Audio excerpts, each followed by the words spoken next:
Hey guys, welcome to Trans 101, a series where I give information and advice to trans people. So today we're going to be talking about binding. And ironically, I'm not binding right now because I follow my own safety advice, which you're gonna get in this video. First off, what is binding? Binding is a thing that people with larger chests can do to make them look flatter. There are tons of reasons someone might bind. They might have dysphoria because of their chest, they might find it difficult to pass as male with their chest, they might just want to wear clothes that don't fit them with their chest. There's tons and tons of reasons to do it, and it's not just because you're trans, because that is a much more complicated issue. And also, lots of people can bind. It isn't just FTMs. There can be trans-masculine non-binary people who bind, there can be cis guys who bind, there can be cis women who bind. Anybody can bind if they want to. On the flip side of that, you don't have to bind if you are FTM or transmasculine, but you don't feel the need to bind. It's fine, that's cool, don't do it. Or if you can't do it because of health issues, or you can't afford one, or, you know, it's cool, you don't gotta bind. I feel like the moral of almost any video I make in Trans 101 is just like, you don't have to do anything if you don't want to do it. So, where do you get binders? Right now, the binders I have, and the binders you're probably gonna hear most people having, are from Underworks and GC2B. Those are the two kind of most well-known, most respectable binder brands out there. Underworks is created actually for cis men who have a condition that gives them a larger chest, whereas GC2B is created by and for trans people, and they're, I think, more comfy. I think Underworks, for me, kind of like the edges of it can like rub a little bit, which isn't very comfortable. And also with GC2B, even if you get a full tank top, the binding only comes to like just under your chest, whereas Underworks goes all the way down,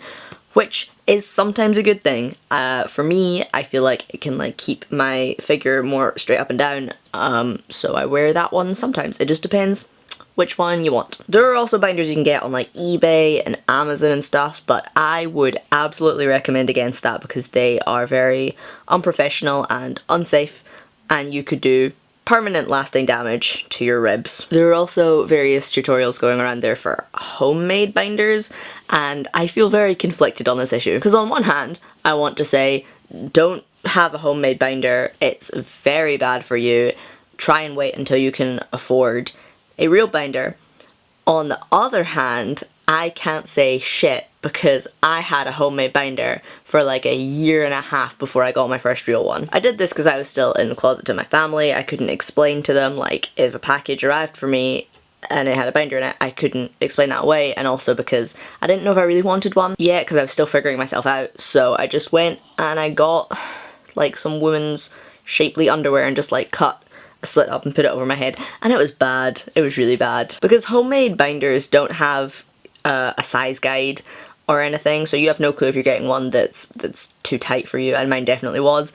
And I ended up giving myself really, really bad back pain and acid reflux, and it was just terrible for me. So eventually, after one really bad day where I found myself basically unable to move, someone I was close to at the time forced me to not wear it until I got a real binder, which my friends bought for me for my birthday, and that was great. So careful with homemade binders, but I feel like I can't talk and say not to do them because I had one. Now, safety when wearing a binder is very important, just because number one, you don't want to really hurt yourself and be sore and stuff, and number two, because if you do lasting damage, it can stop your possibilities of getting top surgery, which a lot of people who have dysphoria about their chest are looking to in the future. So here are just some of the most common tips you're gonna get for binding. Number one, don't wear them for over 8 hours at a time. Number two, don't wear them when you go to sleep. Number three, don't wear them when you're sick, especially if you have a cough. And number four,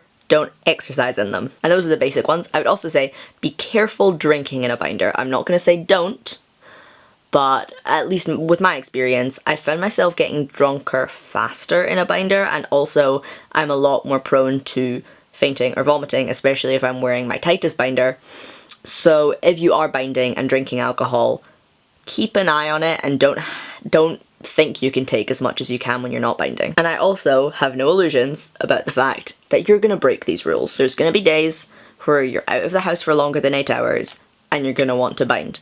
Or there are going to be days when you're sick but your dysphoria is really acting up. Or there are going to be days where you want to exercise but you have to go to the gym and you want to pass in the gym, so you're going to wear your binder anyway, and I completely understand that. So what I'm going to say is, if you can possibly afford multiple binders, make sure you have one that is 1 or even 2 sizes larger than you should have. And then on the days when you know you shouldn't be binding but dysphoria is really kicking your butt and you have to do it, put on the slightly looser one. It's still gonna help you with dysphoria or passing, and especially if you wear it under like loose clothing, no one's gonna be able to tell, but you will be doing your body so much of a favor. So I said at the beginning of this video I wasn't binding, and the reason I'm not binding is because I wore my binder yesterday and did a bunch of heavy lifting, and now today my back is sore, so I'm listening to my body and giving myself a rest day.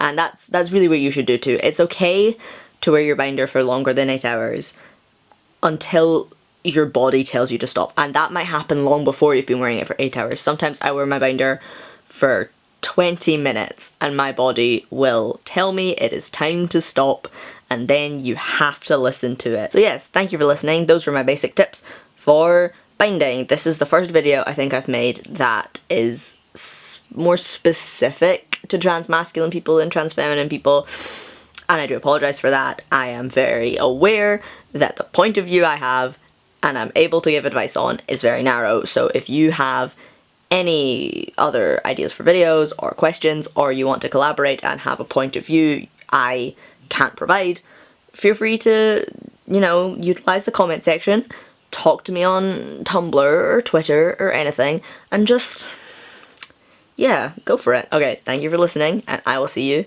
at some point. Goodbye.